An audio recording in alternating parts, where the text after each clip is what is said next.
क्या आपने कभी महसूस किया है कि मसीहा के दौरान जब सब शांत दिखाई देते हैं, आपकी आंखों से आंसू बिना किसी कारण के बहने लगते हैं?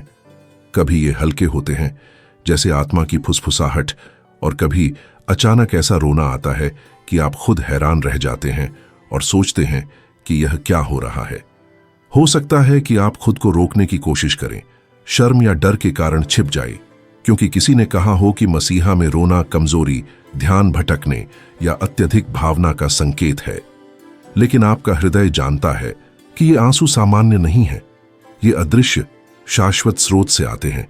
उन क्षणों में जब यीशु वेदी पर उपस्थित होते हैं, आपकी आत्मा उन्हें पहचानती है और अपने पूरे अस्तित्व के साथ उनका सम्मान करती है। आज हम एक रहस्य की खोज करेंगे जिसे कई आत्माएं चुपचाप अनुभव करती हैं। ईसाई यूक्रिस्ट के दौरान रोने के 3 आध्यात्मिक अर्थ, जैसा कि सेंट फॉस्टिना ने अपनी डायरी में प्रकट किया। आगे बढ़ने से पहले मैं आपको आमंत्रित करता हूं कि आप इस भक्ति प्रार्थना को कमेंट में लिखें। यीशु, मेरी आंसुओं को प्रार्थना के रूप में स्वीकार करें। आपका कमेंट किसी और के हृदय को भी रोशनी दे सकता है जो बिना समझे रो रहा है। सेंट फॉस्टिना कोवाल्स्का, दिव्य दया की प्रेरक, ने इस पवित्र अनुभव को बार बार महसूस किया। अपनी डायरी में उन्होंने लिखा कि जब वे संततम के सामने खड़ी होती थीं, आंसू अपने आप बहने लगते थे। कभी ये खुशी के आंसू होते, कभी गहरे दुहक के, या इतनी प्रबल प्रेम की भावना के कि उनका हृदय इसे सहन नहीं कर पाता। एक बार उन्होंने लिखा, पवित्र मसीहा के दौरान मैं ईश्वर की उपस्थिति से इतनी प्रभावित हुई कि मेरे चेहरे पर आंसू रुकने का नाम ही नहीं ले रहे थे। कोई उन्हें नहीं देख रहा था, लेकिन यीशु देख रहे थे। डायरी 1806। यीशु ने उन्हें ऐसा उत्तर दिया जिसने इन आंसुओं की समझ को हमेशा के लिए बदल दिया। मेरी बेटी, तुम्हारे आंसू कमजोरी नहीं है, ये आत्मा की अग्नि है। डायरी 286। ध्यान से सुने, आपके आंसू गलती या अत्यधिक भावना नहीं है। ये एक आध्यात्मिक भाषा है जो शब्द नहीं बता सकते। अगर यह आपके साथ हुआ है तो अंत तक पढ़ें, क्योंकि आप जानेंगे कि ये आंसू सिर्फ अर्थपूर्ण ही नहीं है, बल्कि इनमें शाश्वत शक्ति है। सेंट फॉस्टिना के मार्गदर्शन से आप सीखेंगे कि मसीहा के सबसे पवित्र क्षणों में आपकी आत्मा क्यों रोती है।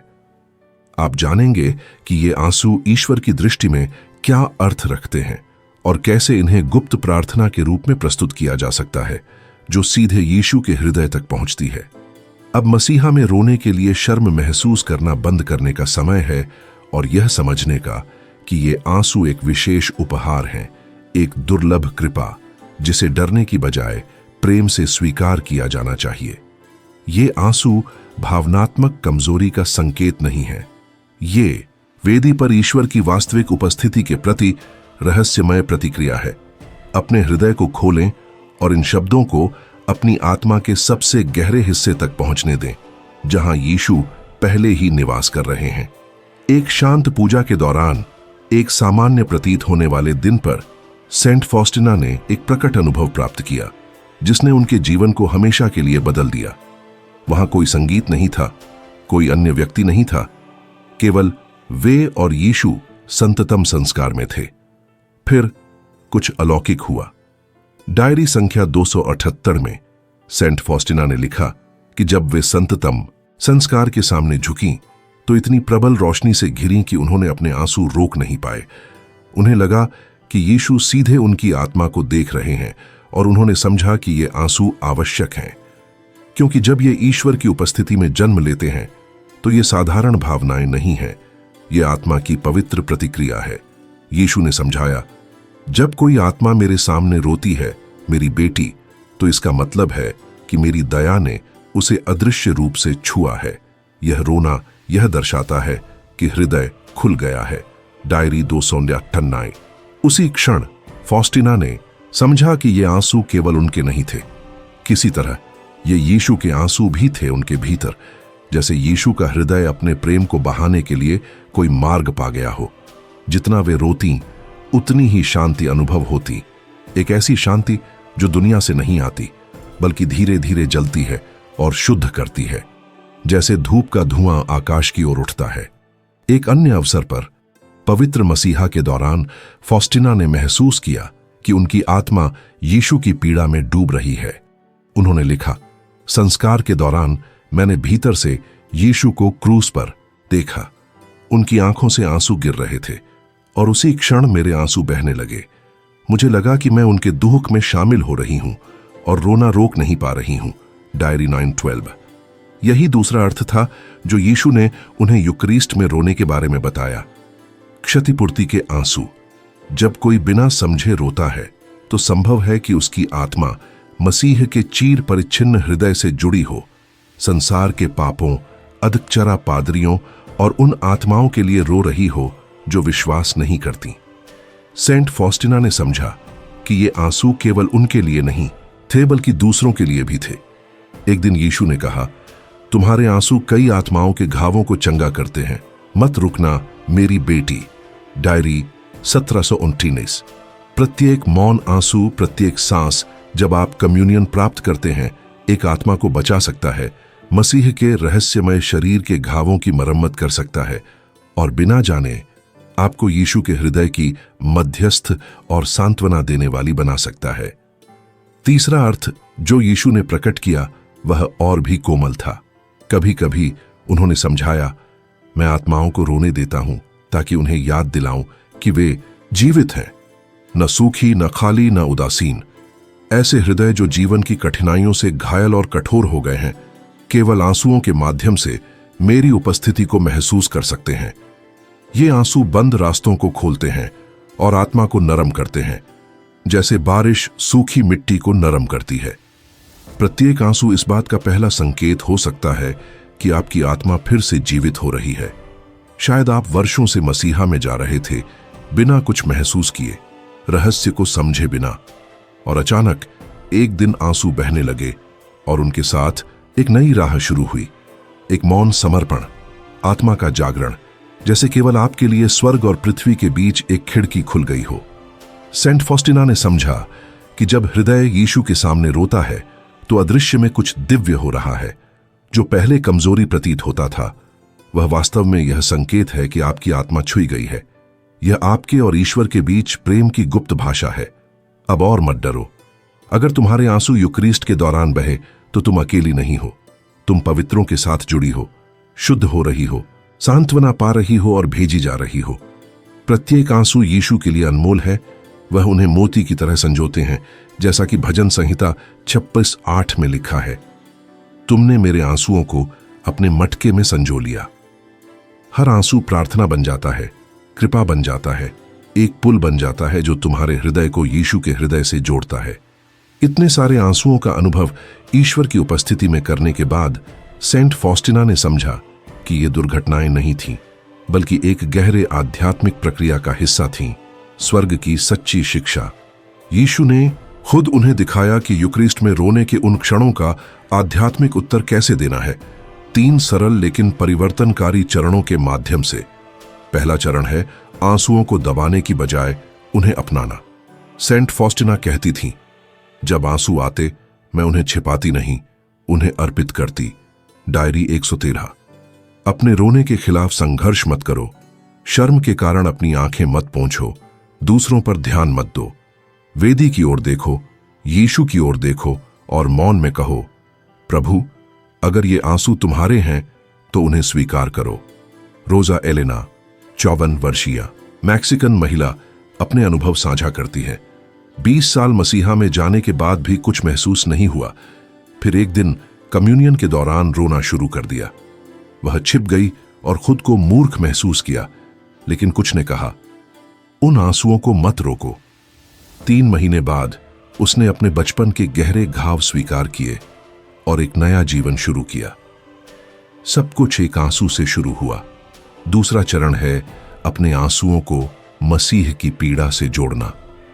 यीशु ने फॉस्टिना से कहा, जब तुम रो तो मेरे साथ, मेरे लिए और आत्माओं के लिए रो।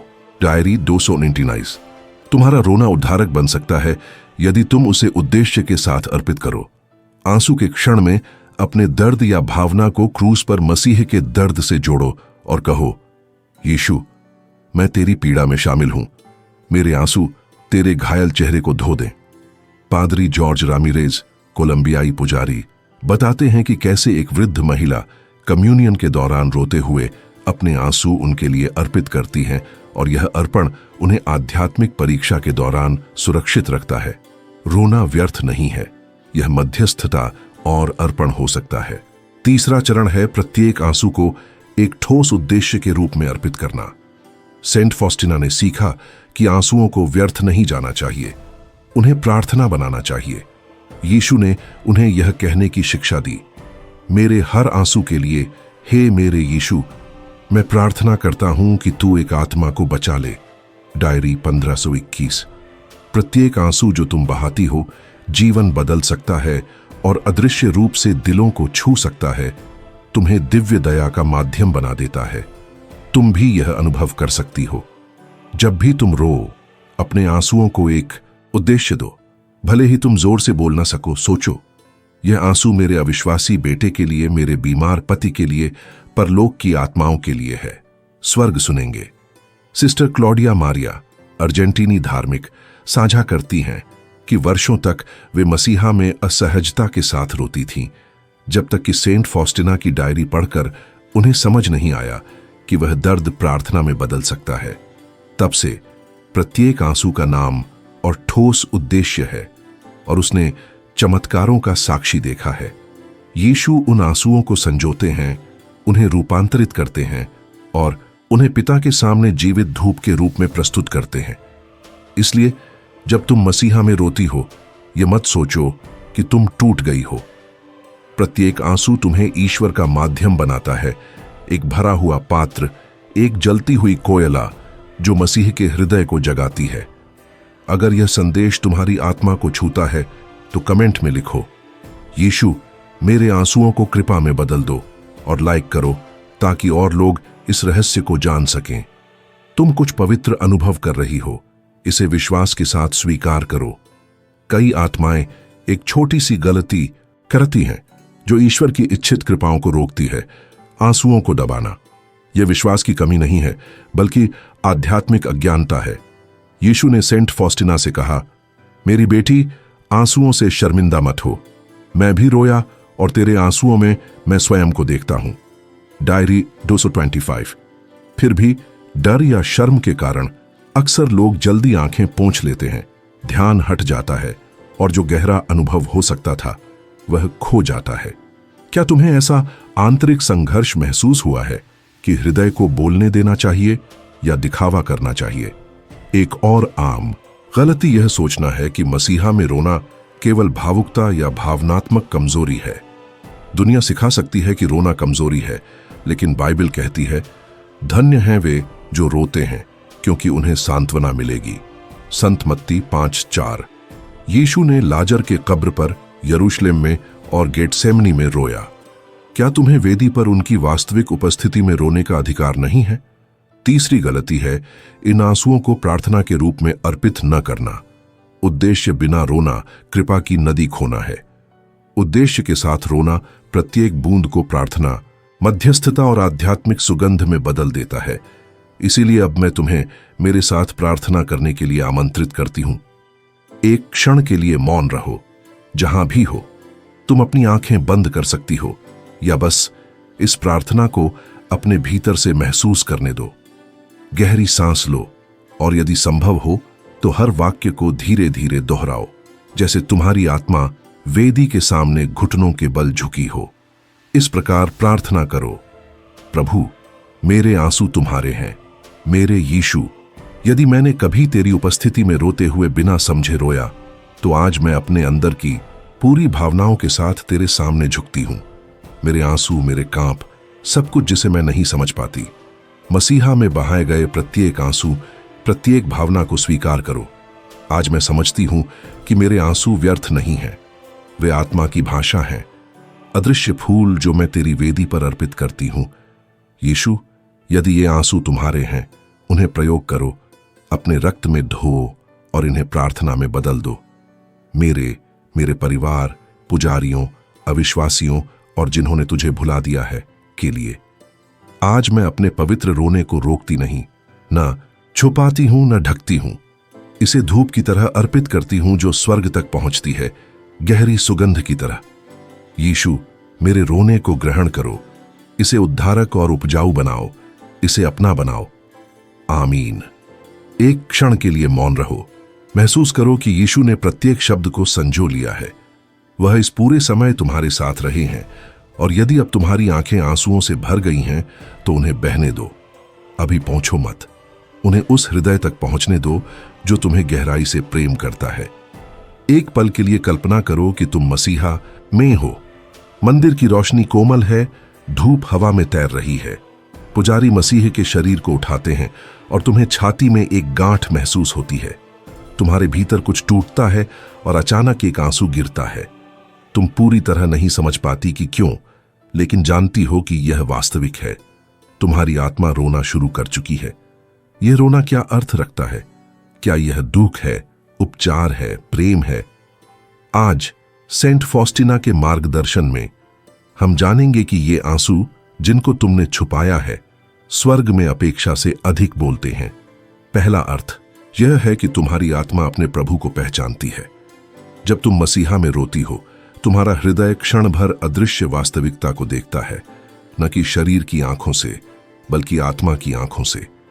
आत्मा बिना शब्दों के भी यूकरिस्ट में यीशु की उपस्थिति को पहचानती है, और यह उपस्थिति इतनी गहराई तक पहुंचती है कि आंसू निकल आते हैं। यह ऐसा है जैसे हृदय कह रहा हो, मैं तुम्हें देखता हूं और पहचानता हूं प्रभु। सेंट फॉस्टिना साझा करती हैं, मसीहा में ऐसे क्षण आते हैं जब मैं यीशु को इतना पास महसूस करती हूं कि आंसू अनियंत्रित बहते हैं। यह दुख नहीं है, यह उपस्थिति है। डायरी 836 से। यह रोना व्याख्या का नहीं, बल्कि तरल रूप में आराधना है। दूसरा अर्थ यह है कि आत्मा को ईश्वर की दया ने छुआ है। यीशु ने फॉस्टिना को समझाया, जब मसीहा के दौरान मौन में एक आंसू आता है तो यह मेरी दया है जो आत्मा के सबसे छिपे घाव को सहला रही है। डायरी 1164। अक्सर हम नहीं समझ पाते कि क्यों रो रहे हैं, लेकिन ईश्वर जानता है। उनका स्पर्श दर्दनाक यादों, पुराने घावों और हमारे हृदय के सूखे हिस्सों को ठीक कर सकता है। यह रोना उपचार है। आत्मा जानती है कि यीशु प्रेम से इलाज कर रहे हैं, बिना शब्दों या हाथों के, सिर्फ अपनी उपस्थिति से। तीसरा अर्थ यह है कि आत्मा को मध्यस्थता के लिए बुलाया गया है। कुछ आंसू हमारे लिए नहीं, बल्कि दूसरों के लिए जन्मते हैं। उन लोगों के लिए जो दुखी हैं, जो विश्वास नहीं करते, जो दूर हैं। यीशु ने फॉस्टिना से कहा, मैं तुम्हें अपने दर्द से रोने दूंगा ताकि तुम मेरे हृदय को सांत्वना दो। डायरी 1116। कई बार बिना समझे हम अपने आंसुओं में अन्य आत्माओं को ले जाते हैं। ऐसा लगता है जैसे यीशु अपनी संवेदनशीलता उधार देते हैं और तुम पूरी दुनिया के लिए रोती हो। क्या तुम्हें कभी ऐसा लगा कि तुम्हारा रोना तुम्हारे अपने दर्द से भी अधिक है? तब यह संभव है कि तुम्हें मध्यस्थ बनने, सांत्वना देने और हृदय को ईश्वर के लिए खोलने का बुलावा मिला हो। कल्पना करो कि तुम्हारी आत्मा एक ऐसी स्रोत की तरह है जो वर्षों तक सूखी और फटी रही। एक दिन पानी बहने लगता है, पहले एक बूंद, फिर एक धारा, फिर एक झरना। ये आंसू संकेत हैं कि स्रोत फिर से जीवित हो रहा है। यही वह है जो यीशु तुम्हारे भीतर करना चाहते हैं कि तुम केवल देखो नहीं, बल्कि अनुभव करो और इसे रोते हुए पहचानो। जैसा कि सेंट फॉस्टिना कहती हैं, मैं यीशु के सामने चुपचाप रोना पसंद करती हूं, बजाय इसके कि अपनी आत्मा में उसे महसूस किए बिना जीऊं। डायरी 838। सिस्टर, अगर तुम्हारी आत्मा मसीहा में रोती है तो रुकना मत, भागना मत, अपने आंसुओं को जल्दी मत पोंछो। प्रत्येक रोना एक आध्यात्मिक चुंबन, अदृश्य फूल, आकाश का प्रतिध्वनि है। तुम यीशु के पास जितनी सोचती हो उससे अधिक नजदीक हो, और वह प्रत्येक आंसू संजोते हैं ताकि उसे कृपा में बदल दें। आज तुम आंसुओं, सांत्वना और प्रकट अनुभवों के पवित्र मार्ग पर चली हो। तुमने यह जान लिया कि यूकरिस्ट के दौरान रोना कमजोरी नहीं, बल्कि एक रहस्यमय उपहार है। याद रखो, जब आत्मा मसीह को पहचानती है तब तुम्हारे आंसू आराधना बन सकते हैं, और जब मसीह धीरे धीरे तुम्हारे अंदर के घाव छूते हैं तब ये उपचार बन सकते हैं। तुम्हारे आंसू मध्यस्थता का एक कार्य बन सकते हैं जब वे दुनिया की आत्माओं के लिए यीशु के दुख के साथ जुड़ जाते हैं। अब डरने की कोई आवश्यकता नहीं है। और न ही अपने रोने को छुपाने की। यीशु ने यह स्वयं सेंट फॉस्टिना की डायरी के माध्यम से तुम्हें कहा है, मेरी बेटी, तुम्हारे आंसू आत्मा की आग है। अब मैं तुम्हें केवल समझ देने से आगे कुछ प्रस्तावित करती हूं। एक 7 दिन की आध्यात्मिक चुनौती, एक ठोस कार्य जो तुम्हें गहरे परिवर्तन के लिए खोल सकता है। अगले 7 दिनों के लिए निम्नलिखित प्रयास करो। मसीहा शुरू होने से 10 मिनट पहले पहुंचो और मौन में रहो। अपने हृदय को यीशु के हवाले कर दो। पूजन के दौरान अपनी दृष्टि उन्हें लगाओ और अपनी आत्मा की गहराई में कहो, प्रभु, यदि आप चाहो तो मुझे आपके साथ रोने दो। कम्युनियन के बाद आंखें बंद रखो और हृदय खुला रखो। मत बोलो, ध्यान मत हटाओ। बस सुनो कि आत्मा तुम्हें क्या कहना चाहती है, चाहे वह आंसुओं के माध्यम से ही क्यों ना हो। अगर रोना आता है तो उसे दबाओ मत और न ही सवाल करो, बस इसे अर्पित करो। अपने भीतर दोहराओ, यीशु, इस आंसू को उस आत्मा के लिए कृपा में बदल दो जिसे इसकी सबसे अधिक आवश्यकता है। हर मसीहा के अंत में किसी नोटबुक में वह भावना, वाक्य या अनुभूति लिखो जो तुमने अनुभव की। तर्क खोजो मत, बस रिकॉर्ड करो। बाकी काम यीशु करेंगे। यह अभ्यास 7 दिनों तक करो। शायद तुम हर दिन नहीं रोओगी, लेकिन तुम्हारी आत्मा में कुछ बदलने लगेगा। एक अप्रत्याशित शांति का अनुभव होगा। प्रार्थना में एक नवीनीकृत कोमलता और यूकरिस्ट में यीशु के प्रति अधिक वास्तविक प्रेम। याद रखो कि उद्देश्य रोना खोजना नहीं है, बल्कि यह है कि तुम्हारी आत्मा ईश्वर की उपस्थिति में स्वतंत्र रूप से व्यक्त हो सके। और अगर यीशु तय करते हैं कि आंसू बहें, तो वे धूप की तरह, सुगंध की तरह या एक खिड़की की तरह बहें जो तुम्हारे हृदय को स्वर्ग से जोड़ती है। समाप्त करने से पहले मैं तुम्हें आमंत्रित करती हूं कि अगर यह संदेश तुम्हारी आत्मा को छू गया है तो कमेंट में यह भक्ति वाक्य लिखो, यीशु, मेरे आंसुओं को प्रार्थना के रूप में स्वीकार करो। और यदि तुम किसी को जानती हो, एक दोस्त, बहन या माँ जो कभी मसीहा में बिना समझे रोई हो, तो यह वीडियो उसके साथ साझा करो।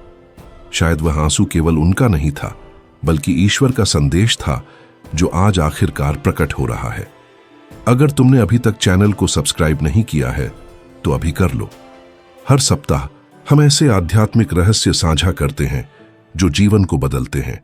सेंट फॉस्टिना की तरह सीखो कि हर मसीहा को जैसे आखिरी हो जिए और हर आंसू को अनंतता का बीज मानो। याद रखो, यीशु तुम्हारे साथ हैं और उन्होंने तुम्हारे आंसू देखे हैं। उन्होंने इसे एक खजाने की तरह संजो लिया है।